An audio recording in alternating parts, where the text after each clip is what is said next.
আমি হেরে গেছি, সুদীপ দা হেরে গেছে, অভিষেক ব্যানার্জি হেরে গেছে,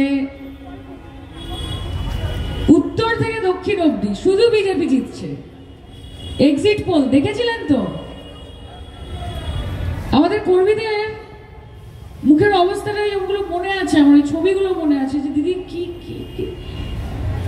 আচ্ছা, আরে বাংলার মানুষ জানে যে লাভ ছাড়া ক্ষতি নেই, দিদি ছাড়া গতি নেই।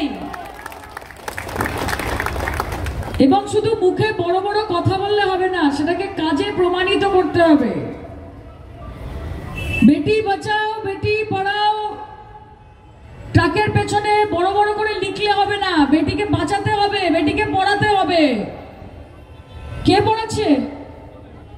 কে পড়াচ্ছে?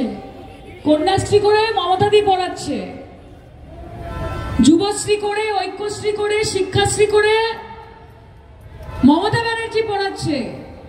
কুণাল দাস, কুণাল দাসের জোরে হাততালি হয়ে যাক। কুণাল দাকে অনেক অনেক ধন্যবাদ। আর অন্যদিকে কে ভাষণ দিচ্ছে, যে এত বড় বড় কথা বলছে যে बेटी को पढ़ाना पड़ेगा, बेटी को बचाना पड़ेगा, महिलाओं की सुरक्षा, महिलाओं की सशक्तिकरण। আজকের খবরে রিপোর্ট বলছে বিগত 3 বছরে মধ্যপ্রদেশ ডবল ইঞ্জিন সরকার 31,000 মেয়ে নিখোঁজ, missing. 31,000 girls went missing in Madhya Pradesh, double engine सरकार। सिर्फ भाषण देने से काम नहीं होता है।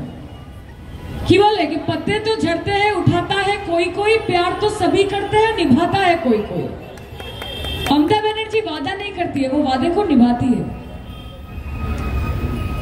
একটা উপনির্বাচন মমতাদির সরকার আছে, এখনো 1.5 বছর রমরমিয়ে চলবে, তারপর আরো 5 বছর রমরমিয়ে চলবে। আপনাদের আশীর্বাদ ভালোবাসা